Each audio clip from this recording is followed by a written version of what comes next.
राधे राधे। आज हम कार्तिक मास महात्म का 25वां अध्याय सुनेंगे। तो चलिए प्रारंभ करते हैं। 25वां अध्याय। सुना प्रश्न ऋषियों का और बोले सूत जी ज्ञानी, 25वें अध्याय में सुनो श्री हरि की सच्ची वाणी। तीर्थ व्रत और दान आदि के करने से समस्त पाप नष्ट हो जाते हैं, मगर प्रयोत योनि में रहने वाले को इसका अधिकार नहीं है। तुम्हारे दुख को देखकर मैं अत्यंत दुखी हूँ और तुम्हारा दुख दूर किए बिना मुझे संतोष नहीं होता। तुम्हारे पाप बड़े भारी हैं, क्योंकि ये तीनों योनियों में बहुत बड़े पाप करने वालों को ही प्राप्त होती है, और प्रयुक्त योनि तो थोड़े पुण्य से नष्ट भी नहीं हो सकती। लेकिन मैं तुम्हें इस योनि से अवश्य छुड़ाऊंगा, इसलिए मैंने जो कार्तिक का व्रत किया है उसका आधा पुण्य तुम्हें देता हूँ, क्योंकि यज्ञ दान तीर्थ सब निश्चय ही कार्तिक व्रत के पुण्य के समान नहीं। देवर्षि नारद बोले, हे राजन, इतना कहकर धर्मदत्त ने उसको नमो भगवते वासुदेवाय यह द्वादश शाख मंत्र सुनाया और तुलसी जी का जल उसके ऊपर छिड़का। बस फिर क्या था, क्षण भर में वह प्रयुक्त योनि से छूट प्रज्वलित शिखा के समान दिव्य रूप धारण कर लक्ष्मी के समान सुंदर हो गई। तब वह धर्मदत्त को दंडवत प्रणाम करके प्रसन्नता से गदगद होकर बोली, हे ब्राह्मण, आपके आशीर्वाद से मैं इस घोर नरक से छूट गई हूँ। मुझ पाप सागर में डूबती हुई के लिए आप नौका के समान है। नारद जी ने कहा, हे राजन, अभी कलहा इस प्रकार कह ही रही थी कि वहाँ विष्णुगण एक देव्य देवमान विमान लेकर आए। विमान के द्वार पर अप्सराएं और गण बैठे हुए थे। धर्मदत्त ने उनको देखकर प्रणाम किया।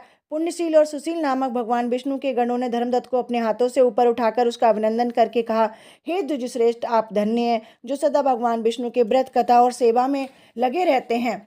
आपने जो अपना बाल्यकाल में पवित्र और शुभ कार्तिक व्रत किया था, उसके आधे फल से आपने कलह के पूर्व जन्म के एकत्रित पाप नष्ट कर दिए। यही नहीं, आपकी कृपा से उसके सैकड़ों जन्म के पाप नष्ट हो गए हैं।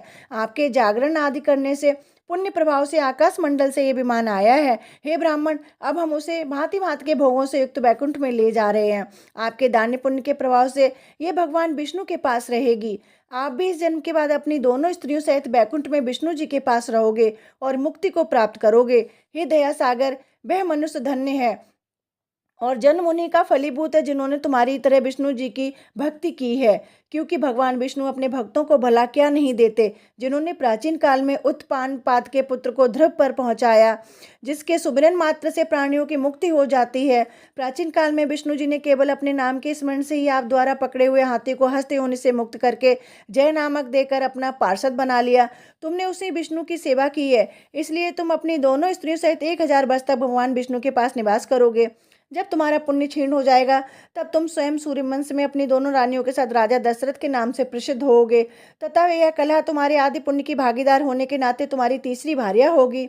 वे भगवान विष्णु पुत्र के रूप में तुम्हारे पास रहेंगे और देवताओं का कार्य करेंगे। विष्णु जी को प्रसन्न करने वाले तुम्हारे कार्तिक व्रत से अधिक महत्वपूर्ण यहाँ दान तीर्थन आदि और कोई भी नहीं है।